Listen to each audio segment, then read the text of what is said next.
সবজি গাছ লাগানোর জন্য বাড়ির উঠানের একপাশে আমি মাঠ তৈরি করতেছি।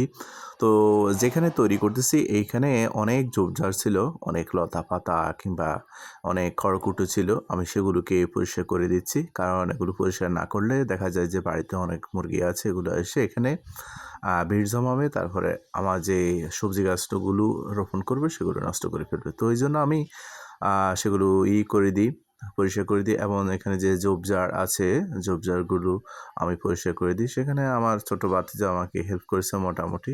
হ্যাঁ, ইও টানো।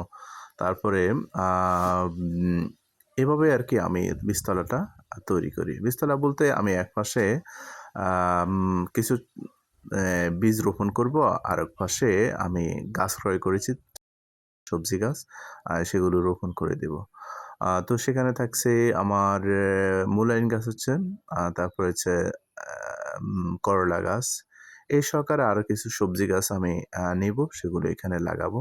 আমি উপর দিকে তাকিয়ে দেখলাম যে উপরে যথেষ্ট পরিমাণ স্পেস আছে, অর্থাৎ সেখান থেকে রোদের আলো আসবে। আর যখন চারা গাছের উপরে কিংবা কোনো সবজি গাছ, যেকোনো গাছের উপরে যখন রৌদ্র পড়ে তখন সেখানে গাছগুলো বড় হয় এবং ফলও ভালো ধরে।